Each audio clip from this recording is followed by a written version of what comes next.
This is Church of Uganda Family TV. Enriching lives.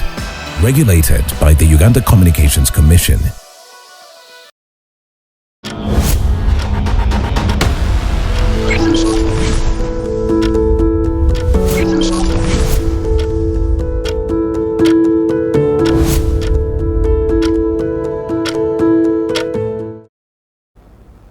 Good evening to you, our esteemed viewer.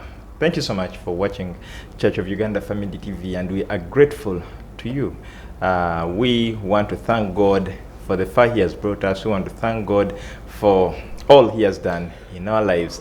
But most importantly, we want to thank God for the gift of life. At least we have an opportunity to say thank you, Lord, today. Today is a Thursday, and we are glad that we have our Thursday edition of the Family Hour. Edrine Mukalazi is my name, and of course, together with the team, we want to welcome you as we discuss effective conflict resolution in line with leadership, because this is also another challenge. I mean, when it gets to conflict resolution, everyone has what they think is their mechanism. Someone will say, for me, I just keep quiet.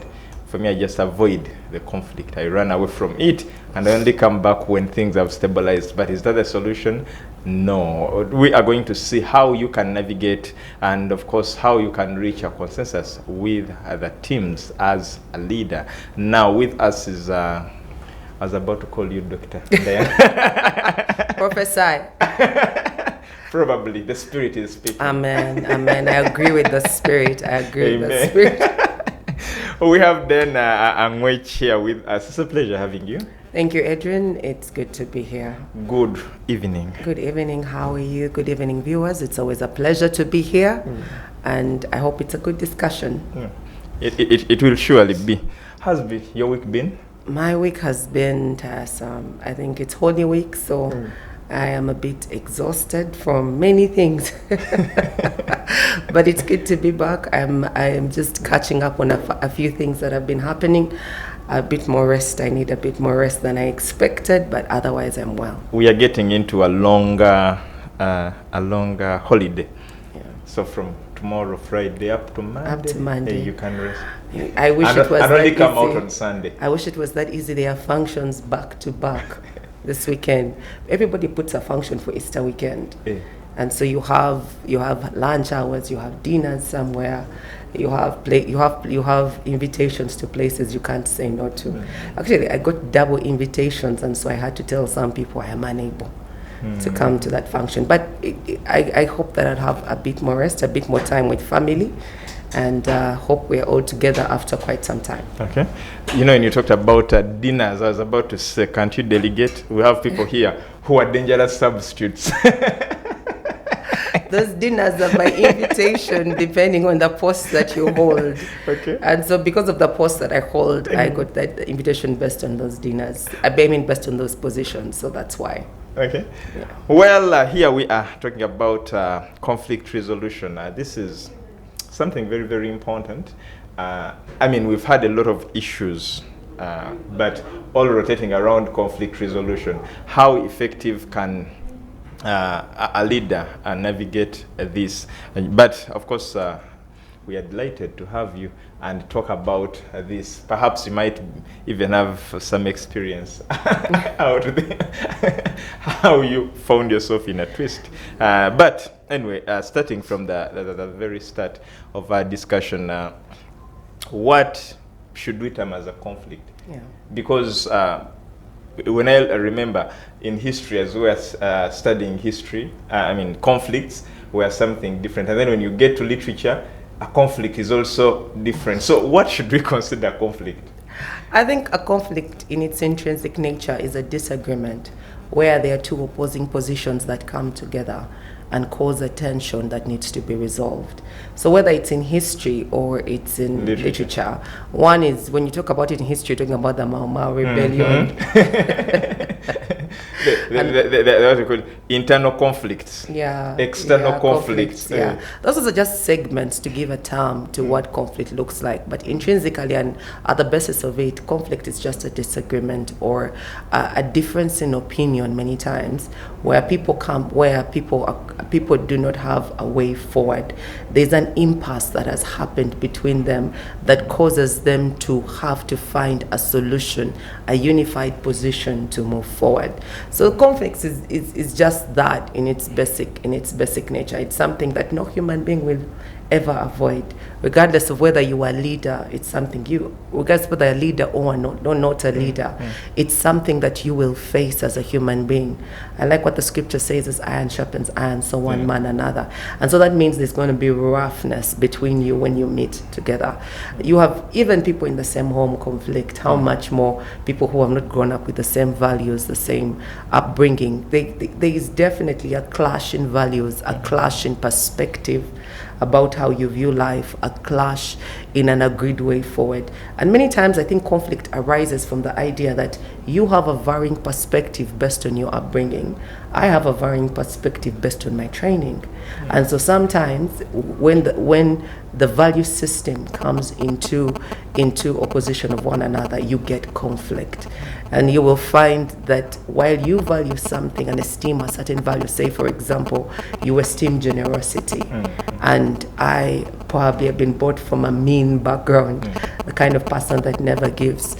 When we meet together, there's going to be a conflict because our value systems differ. Maybe because it's the way we were brought up, maybe it's circumstances that happen to us. Sometimes it's even the training that we have received. We view life in different ways, and those perspectives are what bring us to the place of conflict. Then how should a leader approach conflicts? Because there are moments where conflicts are like conflicts. They could be departmental conflicts, they could be, interdepartmental. So how should the leader approach conflicts to ensure that there is peace? That's what we're talking about is management styles and managing conflict. A leader should be open. Most people, I think naturally all of us don't like conflict. Well, then they are But we've had people who say they love violence. And for them, I don't want peace. I want violence. No, I don't think so. I think that there are other temperaments that are naturally predisposed to handle certain things. They don't sweep things under the carpet. Now, I'm very choleric, so I don't sweep things under the carpet. If something is on the table, especially if I don't have an emotional connection to it, we will conflict until there's a resolution, until we find a way forward. It's different when there's an emotional attachment to it, because now there's another thing in the game. You are now weighing this emotion. I could lose the friend, I could lose the relationship on the other side. So how will they feel after? Yeah. So you don't necessarily run into it. So there are certain temperaments that are predisposed to deal with conflict as opposed to others. You'll find that while colleagues would run into it my disclaimer there is that if there's no emotional attachment, sanguines will just make light of everything. They will laugh it through. They will find a joke. They will just joke through it. A similar temperament to it is phlegmatics. Those ones deflect. So they will deflect it also by a joke, but they'll do everything to avoid conflict. Melancholics take it to heart. And so it's very difficult for them to resolve because everything is read with the lens of emotion. And so it's very difficult for melancholics also to deal with emotion. When they receive conflict, they will take it personally, as if you were attacking the person. And so our different temperaments sometimes determine how we deal with conflict. But as a leader, depending on which kind of temperament you come from, which style of leadership you have picked, also influenced by your background, by your skill, by your training, there are certain mechanisms that are put in place for you to deal with conflict. And the first thing you need to know is to be open. Be open about conflict. Be open enough to communicate with people. Let people know what is the place of disagreement. And that involves keeping the facts, and not making stories out of it. As human beings, we tend to make mountains out of molehills because we try to deal with the emotion around the issue as opposed to the fact that's on the ground. And so being a leader has to be open they deal with conflict. It means that people should know for a fact that there is a mechanism that is being used. It's not the leader's emotion, it's not the leader's desire. There should be a policy to deal with conflict so that it's fair for everybody. Being open about it means that you communicate what is happening. Keep the facts. Never make it personal as a leader. Never make it personal, even when people try to make it personal. And I've been in WhatsApp groups, people are very happy with social media. They're trigger happy behind typing, but when they come face to face, it's a different thing.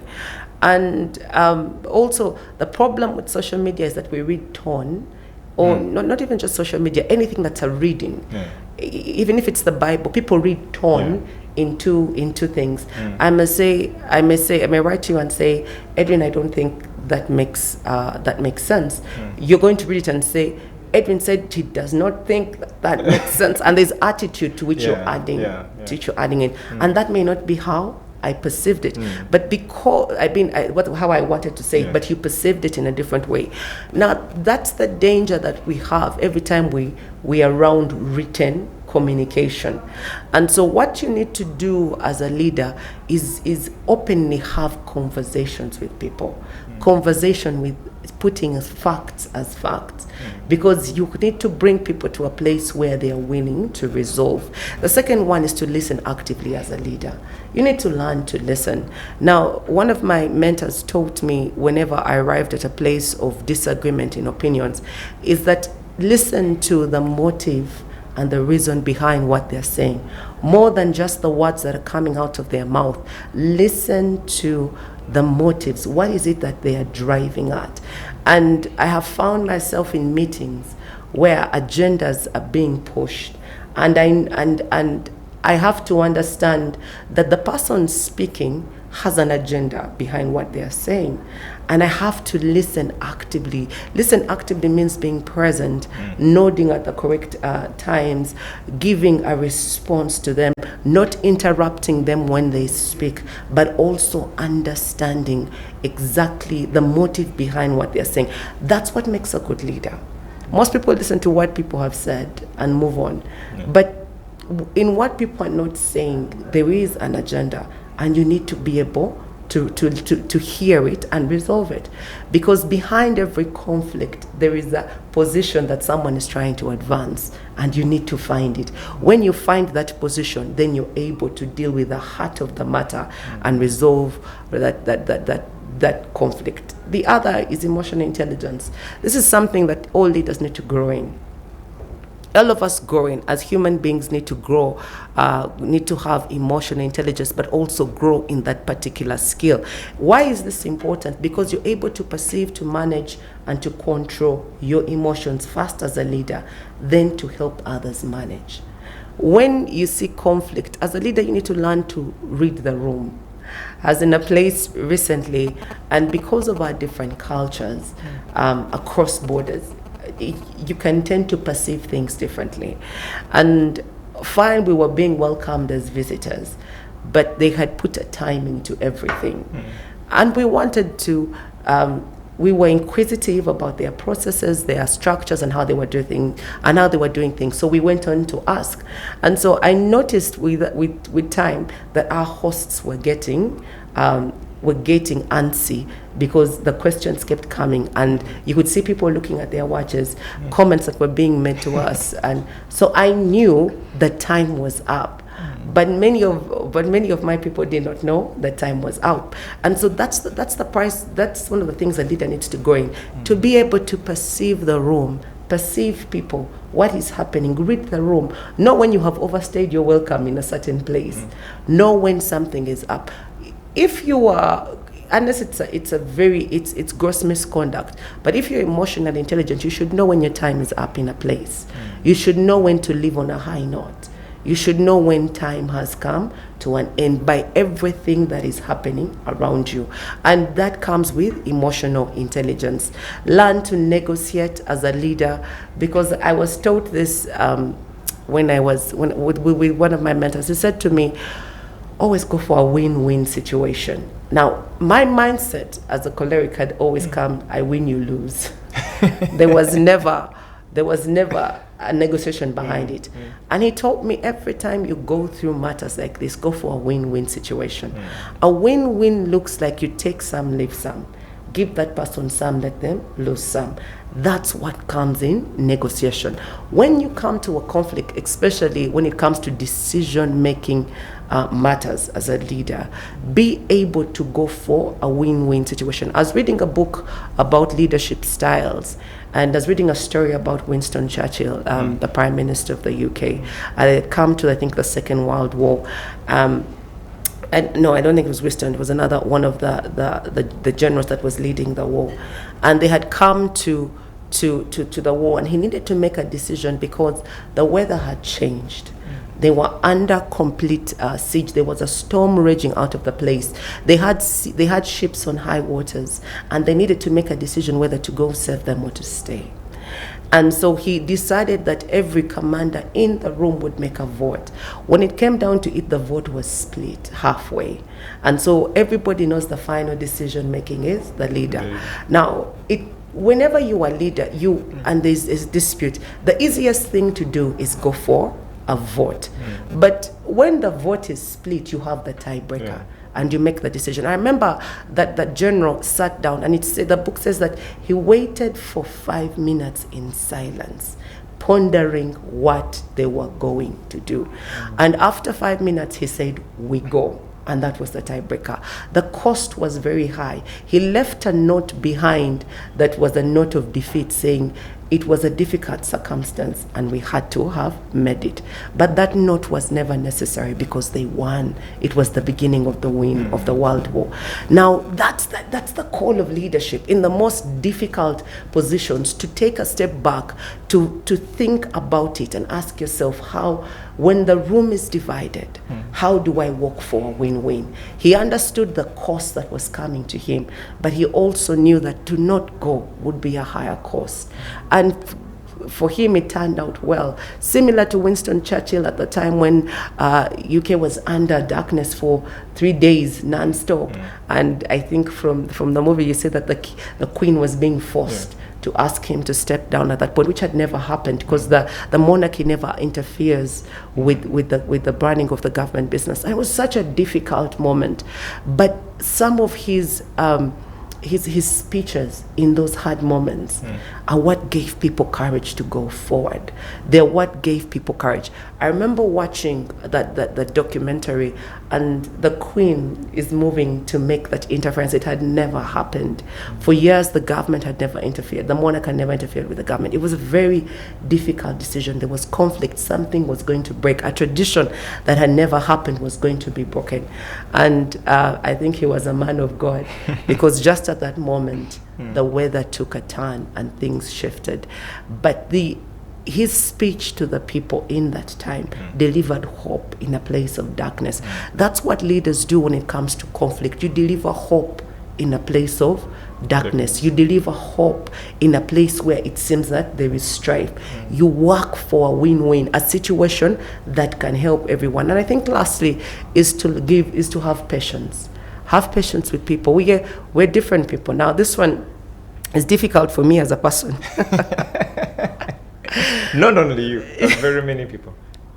So I know what it means to be a leader and to state we're going to do 1, 2, 3 aspects, to communicate that clearly, and to have a person not do what has been instructed within a given time. As a leader, you know the buck stops with you, and it's a very difficult place to be. And so when that has not been done, my natural disposition is, we can't work together after this. We're not going to work together. But God has a way of putting people in your path that will bring patience out of you, that will cause you to step back and know that this is the price that I have to pay as a leader to grow in that fruit called patience. And I think also additional to that is impartiality. No one trusts a leader unless they see impartiality in conflict resolution. You have to show non-bias. You have to show you have no side. It's very difficult for a leader. It's very difficult for every individual. I mean, parents, when they watch their children conflicting, I see parents try to find a balance, but I think that balance also can be perceived differently by children. And so it's important for a leader that you are impartial in all that you do. People should not see any bias on the inside of you.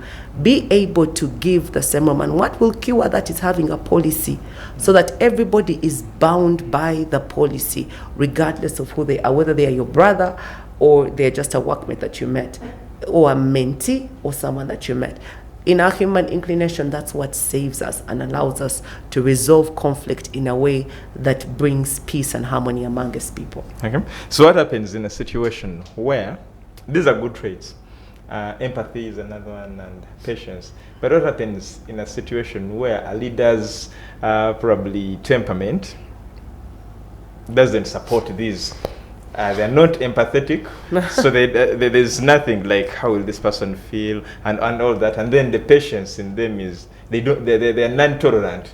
What happens in such a situation? What do I do as a leader if I find myself in such a situation? That's interesting.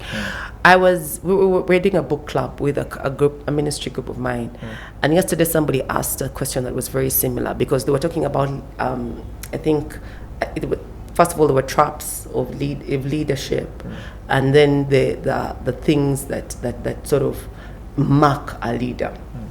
And one of the things that marked a leader, there was generosity, there was gentleness, there were all these things. There was a list of them, a whole page of them. And so one person asks and says, "Are we supposed to possess all of them?"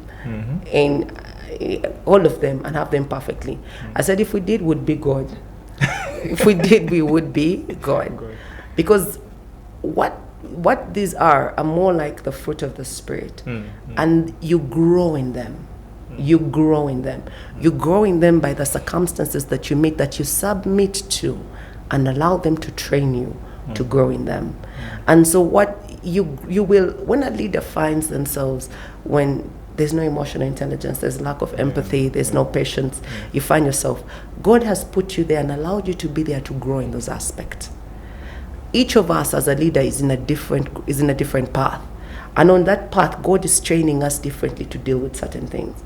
Like I said to the person yesterday, God may be training me in patience and may be training you in generosity.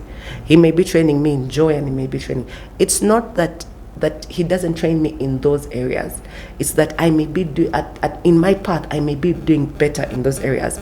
But for where I am now, I need to learn joy a bit more, patience a bit more, these other things a bit more. And so when we submit to the Spirit of God, He works with us to train and bring those things out of us.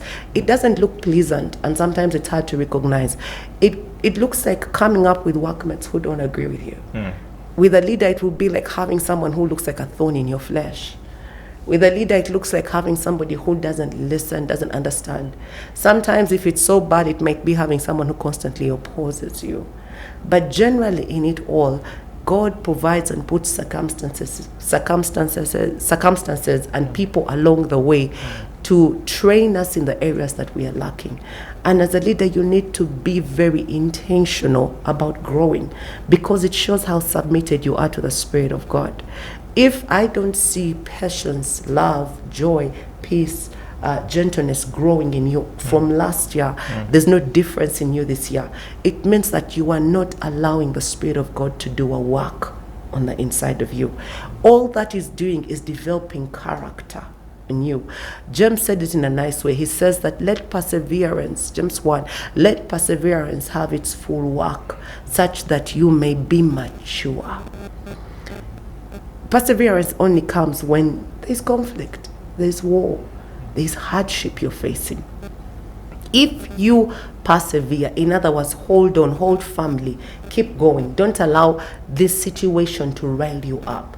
Don't allow it to make you turn into a hard person, an angry person, a very bitter person. Let that perseverance have its work. When it has had its work, then you will be mature. And so God places you in circumstances where you are matured by conflict. You become a better person if you can allow the Spirit of God to work and and perseverance to have its full work in you and make you the person that God intends for you to be. Okay. So that also entails submitting to God.